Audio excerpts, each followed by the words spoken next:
नून league जो एक वारदात डालना चाहती थी, जो उनकी वारदात लीक हो गई थी और उसके बाद तबीयत साफ की गई है, और वो ये है कि इन्होंने, नून लीग ने प्लान किया कि मियां नवाज शरीफ जो है ना वो वोट देने नहीं जाएंगे, और मियां साहब जब वोट देने नहीं जाएंगे तो हम साल बाद 2 साल बाद सिस्टम गिरेगा, क्योंकि ये बात सबको पता है, पाकिस्तान के अंदर सबको पता है। मैं अवाम की बात नहीं कर रहा, मैं इन लोगों की बात कर रहा हूं जो सिस्टम को चलाने वाले हैं, इनको पता है ये सिस्टम गिरेगा। इसीलिए नवाज शरीफ के बेटे इन्वेस्टमेंट पाकिस्तान नहीं लाए, नवाज शरीफ के बेटों ने 1 रुपए का कारोबार भी पाकिस्तान में शुरू नहीं किया। अगर नवाज शरीफ के बेटों ने, अगर मरियम नवाज के भाइयों ने पंजाब में आके कोई इन्वेस्टमेंट नहीं की, तो इसका क्या मतलब है? अगर मेन जो ताकतवर वजीर हैं उनकी बीवियां आज भी बाहर प्रॉपर्टीज बना रही हैं, जो सबसे ताकतवर ब्यूरोक्रेट हैं वो आज भी अपने बच्चों को बाहर शिफ्ट कर रहे हैं, तो इसका क्या मतलब है? आप इस वक्त देख लें, और खास तौर पे आप हसीना वाजिद वाला जो वाकया है बांग्लादेश वाला, उसके बाद से देखें कि पाकिस्तान के जो प्रोमिनेंट ब्यूरोक्रेट्स, जजेस हैं, कितनों ने अपने बेटों बेटियों को जो है वो पाकिस्तान से बाहर मुंतकिल किया, कितनों ने अपनी बीवियों को पाकिस्तान से बाहर मुंतकिल कर दिया, कितनों ने अपने दीगर फैमिली मेंबर्स को पाकिस्तान से बाहर मुंतकिल कर दिया। एक बड़ा प्रोमिनेंट वो है अपना पॉलिटिशियन है, उनके बारे में मुझे को बता रहा था, जो इस निज़ाम की बर्बरियत को सपोर्ट करता है, उनके बारे में मुझे को बता रहा था कि आप उनके बेटियों और बेटों की बात कर रहे हैं, उनके खानदान में एक भी कोई 18 साल से ज्यादा उम्र का कोई लड़की या लड़का पाकिस्तान में नहीं रह गया, उन्होंने सब के सबको पाकिस्तान से जो है वो भेज दिया। क्यों सारा कुछ हो रहा है? एक तो नजर आ रहा है कि इन्होंने ये 27वीं तरमीम क्यों किया है, चीजें तो पहले भी प्रैक्टिकली यही थी जवाब में। एक तो खौफ है, और नजर आ रहा है कि सिस्टम गिरेगा, नजर आ रहा है कि हुकूमत जाएगी, नजर आ रहा है कि इमरान खान आएगा, नजर आ रहा है कि पाकिस्तान के लोग इस निज़ाम को नहीं मान रहे, उसके लिए कुछ आप इंतजाम कर रहे हैं, लेकिन इन इंतजाम से कुछ होता नहीं है, इन इंतजाम से कुछ नहीं होता। ये इतना कमजोर आप बंद बांध रहे हैं। वो जिस तरह से शफकत अयाज साहब ने लिखा हुआ था कि जब अवामी इमरान खान की कॉल आएगी और अवामी समंदर निकलेगा तो वो हर चीज को खसो खाशाक की तरह बहा कर ले जाएगा, कोई आपकी आईनी तरमीम आपको नहीं बचाएगी। तो क्या हसीना वाजिद को कोई आईनी तरमीम बचा सकी थी? हसीना वाजिद को उसका जो जस्टिस अमीनुद्दीन खान था वो बचा सका था, उसका काजी फाइजी सा, उसका जस्टिस याहिया, उसके जो ब्यूरोक्रेसी, उसके जो लोग थे, क्या वो उसको बचा सके थे? नहीं बचा सके थे। वो सबको छोड़ के दगा देकर और फरार हो गई थी। देखें, एक बात, सिस्टम हर आने वाले दिन के साथ कमजोर हो रहा है और उसके इंतजाम ये सिस्टम खुद कर रहा है। वो लिखा हुआ होता है मोटरवे पर, speed thrills but kills. System तेजी से उस तरफ जा रहा है। दूसरा देखें, मसला यह है कि आपने ये सिस्टम मजीद दंगा हो रहा है। वो उस दिन रिजवान हज़रत साहब ने एक शेर पढ़ा था कि वो जिसका मफहूम ये था कि जो बच्चे खुशी शम्मे हैं वो भी बुझाने के लिए आ। तो अब देखें ना, पहले क्या होता था, आप में हम बात करते थे कि नहीं यार, किसी वक्त भी जस्टिस याहिया खान साहब जो हैं उनके अंदर जो खाजासे ने चीज़ें कही थी उनमें से कोई चीज़ ट्रिगर करेगी और वो रिज़ाइन करेंगे और फिर तो दोबारा चांस बन सकते हैं कि मंसूर अली शाह साहब बन जाए चीफ जस्टिस पाकिस्तान। फिर हम कहते थे कि यार ये अभी भी एक है कि आईनी बेंच से ना जो इंटर कोर्ट अपील है 5 जजेस की, वो क्योंकि पहले 5 जजेस के सामने थी, अब 7 के सामने लगनी है। 7 में वो 5 में से जो 3 गंदे अंडे थे वो क्योंकि नहीं होंगे और बाकी 7 में से 4 ऐसे जज आ सकते हैं जो उनकी पिटीशन एक्सेप्ट करके जस्टिस डोगर को, सोमरो को, आसिफ को वापस भेज सकते हैं। एक हर चीज के ऊपर एक उम्मीद थी। जस्टिस आलिया नीलम ऊपर आ जाएगी तो नीचे जस्टिस शम्स महमूद मिर्जा जो हैं वो भी चीफ जस्टिस बन सकते हैं, वो इधर मोहसिन अख्तर कियानी साहब ये बन, मतलब एक उम्मीद थी। अब सारी की सारी उम्मीदें जो हैं वो सारी की सारी उम्मीदें खत्म हो गई हैं कि सिस्टम के अंदर से कोई तब्दीली आएगी, इस निज़ाम में रहते हुए कोई तब्दीली आएगी। यही वजह है कि जजेस रिजाइन कर रहे हैं। इसी वजह से मंसूर अली शाह साहब ने और अतर मिनल्ला साहब ने रिजाइन किया, इसीलिए शम्स महमूद मिर्जा साहब ने रिजाइन किया, इसलिए और जजेस आगे मुस्ताफी होने जा रहे हैं। जब ये सिस्टम के अंदर से तब्दीली और बेहतरी की उम्मीद खत्म हो गई है तो अब सब उस तरफ जा रहे हैं जिस रास्ते पे इमरान खान गामजन है, जिस रास्ते पे इमरान खान पिछले 1.5 साल से कह रहा है कि ये रास्ता है, कोई नहीं मान रहा था। अब सब उस रास्ते पे चल पड़े हैं। सबको नजर आ रहा है कि फैसले सड़कों पर होंगे, सबको नजर आ रहा है कि अब सिस्टम के अंदर से कुछ नहीं होना। और देखें, ये जो जजेस रिजाइन कर रहे हैं ना, मंसूर अली शाह साहब पिछले 1 साल में सबसे ज्यादा अदालती फैसले उन्होंने किए हैं और किसी एक फैसले पे भी आप सवाल नहीं उठा सकते जो आम आदमियों के भी केसेस हैं। 95% तो 95 क्या 98% आम आदमियों के केस थे पिछले 1 साल में उनके पास, आम साइलिन के। उन्होंने सबसे ज्यादा उन्होंने फैसले किए। जस्टिस अतर मिनल्ला ने डेथ पेनल्टीज वालों के, जिनको सजा मौत हुई है, उनके सबसे ज्यादा जो फैसले थे वो उनके बेंच ने किए हैं। तो अब 2 जज जब आपसे निकलेंगे और आप नालायक लोग ला के बिठाएंगे, पहली बात तो यह है कि उनके पास जाएगा कोई नहीं, कोई जाएगा भी तो उनको इंसाफ नहीं मिलेगा। जब उनको इंसाफ नहीं मिलेगा तो मुआशरे के अंदर एक अनसर्टेनिटी बढ़ेगी, अनसर्टेनिटी बढ़ेगी, सिस्टम कमजोर होगा, लोगों को हर आने वाले दिन के साथ हर पाकिस्तानी इमरान खान के रास्ते के करीब होता चला जाएगा। जब आप मुझे बताएं ना, जब किसी के घर के बंदे के कातिल को बरी कर दिया जाएगा तो वो क्या सोचेगा?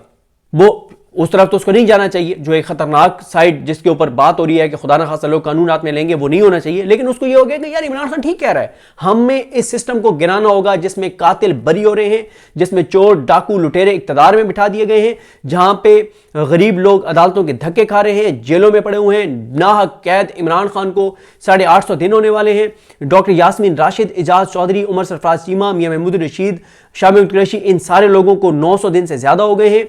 हसन न्याजी और बाकी जिस तरह से जेलों में पड़े हुए हैं। तो लोगों, हर आने वाले दिन के साथ लोग इस रास्ते के करीब होते चले जाएंगे जो रास्ता इमरान खान बता रहे हैं कि ये वो रास्ता है। तो उम्मीद क्या है? उम्मीद यही है कि पाकिस्तान के लोगों के अंदर से, सिस्टम के अंदर से तब्दीलियों की उम्मीदें खत्म हो रही हैं। और जब लोग इस बात पे कन्विंस हो जाएंगे, जब किसानों को पता चल जाएगा कि हमारे लिए खुदकुशियां हैं आगे, जब ताजरों को पता चल जाएगा आगे हमारे लिए खुदकुशियां हैं, जब इंडस्ट्रीज को नजर आ जाएगा हमारे लिए आगे खुदकुशियां हैं, जब कारखाने और फैक्ट्रियां जिस तरह से बंद हो रही हैं, 5 बड़ी मेडिसिन कंपनीज पाकिस्तान से चली गई तो लाखों लोग बेरोजगार हो गए ना। जब आपके इन्वेस्टर्स को पता है कि आप इन्वेस्ट नहीं हो सकते, जब रियल एस्टेट और कंस्ट्रक्शन रुक गई है, तो हर आने वाले दिन के साथ वो जो वो खुदकुशियों के करीब हो रहा है, तो वो खुदकुशी की तरफ उसको जाना चाहिए या उस रास्ते पे आना चाहिए जिस रास्ते पे इमरान खान कह रहा है। ये जो जजेस जिन्होंने रिजाइन किए हैं, ये घरों में बैठेंगे या ये सड़कों पर आएंगे और तहरीक चलाएंगे, और उसके लिए वकला ने इजलास भी बुला लिया है। तो लिहाजा ये सिस्टम बहुत कमजोर हो रहा है हर आने वाले दिन के साथ, और खेल खत्म नहीं, खेल शुरू हुआ है। और दूसरा मैं आपको बताऊं, वो जो मैंने नवाज शरीफ वाला बताया था ना कि नवाज शरीफ बाद में ड्रामे करे, नवाज शरीफ को लाया गया, 55 बार उसको उठक बैठक करवाई गई ताकि कल को तुम ये ना कह सको कि मैं तो 27 आईन तरमीम के हक में नहीं था, और अब वो भी लंदन चले गए हुए हैं। अच्छा देखें, सिस्टम क्योंकि कमजोर हो रहा है और इनको ना एक एक दिन गुजारना है। अब कल का जो दिन था वो गुजारना था, क्यों? कल सोहेल आफरीदी का जलसा था उधर लोअर दीर में। अब पता था कि लोअर दीर में वो तो दबंग बात करेगा, कल उसने एक हाइडल प्रोजेक्ट के इफ्तिताह भी करना है, वो तो बात शुरू हो जाएगी कि यार इसका तो फोकस है गवर्नेंस के ऊपर भी, इसका तो फोकस है इसके ऊपर भी, डिलीवरी के ऊपर भी, ये तो सूबे के अंदर चीजों को भी बेहतर कर रहा है। फिर वो स्पीच करेगा, लोगों को मोटिवेट करेगा, उसमें जोश खरोश नजर आएगा, जहां जहां वो जाएगा फूल की पत्तियां निछावर हो रही होंगी, लोगों की उसके साथ एफिलिएशन नजर आई होगी, वो नौजवानों को तैयार करेगा, चार्ज करेगा। फिर उसका वो जो अभी उन्होंने पहली काबीना इजलास में जुमे को जो वो मिलिट्री ऑपरेशन जिस कानून के तहत केपी में हो रहा है उसको उन्होंने खत्म किया, उसके ऊपर बात होगी। जो 9 मई को उन्होंने कमीशन बनाया उसके ऊपर बात होगी। जो उन्होंने सूद खत्म किया, केपी से खत्म करने का फैसला किया, उसके ऊपर बात होगी। सोहेल आफरीदी जो मोमेंटम बढ़ा रहे हैं उसके ऊपर बात होगी। 27 यानी तरमीम के ऊपर बात होगी। और एक सवाल जो गुनहगार से गुनहगार मुसलमान भी पूछ रहा है पाकिस्तान के अंदर कि इस्लामी तारीख के कोई एक शख्स बता दो जिसको, कोई एक नबी बता दो, कोई एक पैगंबर बता दो, कोई एक रसूल बता दो, कोई एक वली बता दो, खुलफाए राशिदीन में से, अहले बैत अतहार में से, सहाबा में से कोई तो बता दो जिसको ताहयात इस्तिस्ना मिला हो, कोई एक तो बता दो। इस्लामी तारीख में ऐसी कोई मिसाल मौजूद नहीं है। फतवे आ रहे हैं उलमाए कराम के कि ये इन्होंने शिर्क किया है, ये इन्होंने जो है वो गैर इस्लामी गैर शरई चीज की है। इन सारी चीजों की डिस्कशंस को रोकने के लिए कि सोहेल आफरीदी पे तवज्जो ना जाए, अदालतों जजों के इस्तीफों पे तवज्जो ना जाए, जो वकला तहरीक की बात हो रही है उस पर तवज्जो ना जाए, जो लोगों के अंदर एक नफरत बढ़ रही है उसके ऊपर बात ना जाए, जो अदालतों के खत्म होने के ऊपर सोग है पाकिस्तान के अंदर उस तरफ ज्यादा तवज्जो ना जाए, लोग इमरान खान वाले रास्ते के ऊपर ना देखें कि यार वो ठीक कह रहे हैं। अच्छा फिर आपने क्या किया? आपने करोड़ों रुपए लगाए होंगे, अरबों रुपए लगाए होंगे, आपने करोड़ों अरबों लगवा के और आपने एक स्टोरी तो आपने चलो छपवा दी। फिर क्या हुआ? वो स्टोरी 12 घंटे भी नहीं ठहर सकी, 12 घंटों से कम वक्त में वो स्टोरी गिर गई, तीए पांचा हो गया उसका, बर्बाद हो गई वो स्टोरी, खत्म हो गई स्टोरी। फिर आपको क्या मिला? शर्मिंदगी, रुसवाई, पसपाई, जिल्लत। इस बात को हम सब, मुझ समेत सब, जितना जल्दी एक्सेप्ट कर लें कि वो जो शेर भी है कि अल्लाह जिसे चाहे उसे मिलती है मुजफ्फर, इज्जत को दुकानों से खरीदा नहीं जाता।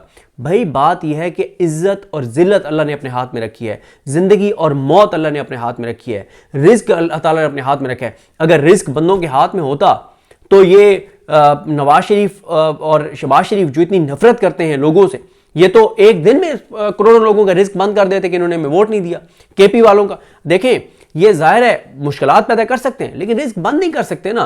मुश्किलात तो लोगों के लिए इन्होंने पैदा कर दी हैं, लोगों को खुदकुशियों के करीब ये ले जा रहे हैं। केपी के अंदर जो पंजाब में आटा जिस रेट पे मिल रहा है केपी में उससे डबल रेट पे मिल रहा है। अब ये केपी के लोगों को मुश्तिल कर रहे हैं ना, क्यों मुश्तिल कर रहे हैं कि आप आटा अगर गंदुम ज्यादा पंजाब में होती है और आप कह रहे हैं कि हम केपी के लोगों की तरफ नहीं जाने देंगे, खरीदो महंगा आटा गंदुम और शिकार हो जाओ गुर्बत का, क्योंकि तुम लोगों ने पीटीआई को वोट दिया है। तो फिर उधर से जो बिजली बन के आ रही है, जिस दिन उन्होंने वो बिजली और गैस रोक दी, फिर आप क्या करेंगे? तो होश के नाखून लें।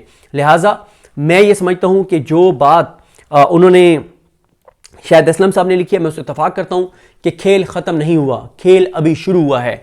वकला की तहरीक भी शुरू होने जा रही है, तहरीक तहफ़्फ़ुज़ यानी पाकिस्तान भी एक्टिविटीज़ करने जा रही है। जो जज रिज़ाइन करेगा वो सड़कों पर आएगा, मुल्क के अंदर अनसर्टेनिटी बढ़ेगी और ये सिस्टम कमज़ोर होगा और ये सिस्टम गिर सकता है। गिरेगा या नहीं ये मैं नहीं कह रहा, मतलब कितने जल्दी गिरता है, अल्टीमेटली तो गिरना है, लेकिन फौरी तौर पे गिरेगा ये नहीं कुछ कहा जा सकता। उसकी वजह यह है कि जिस निज़ाम के साथ अमेरिका और ट्रंप खड़े हों, उस निज़ाम को कैसे कोई पाकिस्तान के अंदर से बहुत जल्दी गिरा सकता है? अल्टीमेटली तो गिरना है। उसकी वजह है कि जिस निज़ाम की बुनियादें ही ना हो उसको आप कब तक बैसाखी के ऊपर खड़ा कर सकते हैं? एक शख्स है, उसको चले वो मैं मिसाल एक नहीं देता, लेकिन खैर आपने देखा कि अल्लाह ताला उनके दर्जात बुलंद करे, इरफान सिद्दीकी साहब के, उनकी डेथ हो गई थी, लेकिन आपने सिर्फ 4 से 6 घंटे उनको वेंटिलेटर पे या ऑक्सीजन पे रखा और आपने डेथ डिक्लेयर नहीं होने दी कि ताकि सेनेट में तरमीम हो जाए। चंद घंटे आपने रखा ना, ये निज़ाम ऑलरेडी इसकी ब्रेन डेथ हो चुकी है। हाँ, उसके ज़रिए वेंटिलेटर के ज़रिए आप मसनूई सांस दे के उसके दिल की धड़कन चला सकते हैं और आप दिखा सकते हैं ऊपर मशीन के ऊपर कि देखो यार इसका दिल धड़क रहा है, क्योंकि ब्रेन डेथ का उसके ऊपर नहीं आ रहा होता, उसके ऊपर दिल की धड़कन का आ रहा होता है। डॉक्टर को पता होता है कि ब्रेन डेथ इसकी हो चुकी है, इसने वापस नहीं आना, इसने जिंदा नहीं होना, क्योंकि मुमकिन ही नहीं है कि किसी की ब्रेन डेथ हो जाए और वापस आ जाए। कई बार दिल की धड़कन आप मसनूई सांस के जरिए चलाते रहते हैं। इस निज़ाम की ब्रेन डेथ हो चुकी है, ये निज़ाम मुर्दा है, ये डिलीवर नहीं कर सकता, ये जिंदा नहीं हो सकता, ये उठ के नहीं बैठ सकता, ये लोगों की फलाह और बहबूद के लिए कोई काम नहीं कर सकता। लेकिन इसकी दिल की धड़कन, इसलिए इस निज़ाम के दिल की धड़कन चलाई जा रही है कि इसके जो स्टेक होल्डर्स हैं, जो इसके इस निज़ाम के बच्चे हैं, वो जल्दी जल्दी जायदादें अपनी और समेट लें, कोई अपने और नोच लें, कोई और चीज़ें लूट लें और जल्दी जल्दी पाकिस्तान से बाहर भिजवा दें। तो ये कुछ हो रहा है। इस निज़ाम की ब्रेन डेथ हो चुकी है, ये निज़ाम मुर्दा हो चुका है, इसको वेंटिलेटर पे इसके दिल की धड़कन से चलाई जा रही है ताकि जल्दी जल्दी समेट लो बाहर। ऐसे पाकिस्तान के अंदर लोग बताते हैं मुख्तलिफ लोगों के बारे में कि ऐसे तो कोई दुश्मन मुल्क आके और वो काबिज हो जाए तो वो उसके लोग इस तरह से ना नोचें जिस तरह से हमारे सिस्टम के अंदर बैठे हुए ये जो हमारे पॉलिटिशियंस हैं, इनके बारे में जो इनके करीबी लोग बता रहे हैं, जो वजीर हैं उनके करीबी लोग जो बताते हैं कि कौन किस तरह से मार धाड़ कर रहा है। और आप देख लें अभी ये NCCI जो भी इदारा है उसकी आप करप्शन के केसेस सुने, ये तो एक पिनेट्स हैं भाई जो ये कर रहे हैं, जो इनके ऊपर बैठे वो क्या कर रहे होंगे, तो इससे आप अंदाजा लगाएं। तो लिहाजा मैं, परेशानी हर पाकिस्तानी को है, लेकिन मायूसी मैं बिल्कुल मायूस नहीं हूं। इस सिस्टम को गिरना है। पाकिस्तान के 10 लाख लोग निकल आए तो फौरी गिर जाएगा, नहीं निकलेंगे तो सिस्टम पर में बोझ से गिरेगा। और बाकी मैंने आपको बता दिया कि ये जो द इकोनॉमिस्ट के मैगजीन, उनके मेन पेपर नहीं मैगजीन में जो स्टोरी लगी है उसका मकसद यही है कि सोहेल आफरीदी की तरफ तवज्जो ना जाए, 27वीं आईनी तरमीम की तरफ ना जाए, इस्तिस्ना वाले सवाल पे ना जाए, इमरान खान की मज़ामत पे ना जाए, अदालतों की बेवकूफ़ी पे ना जाए, लोगों के अंदर जो नफरत बढ़ रही है इसके ऊपर तवज्जो ना जाए। इस सब का ये मकसद है, इसके अलावा इसका मकसद नहीं है और ये मकसद भी फौत हो गया। इस मकसद में भी ये कामयाब नहीं हो सके।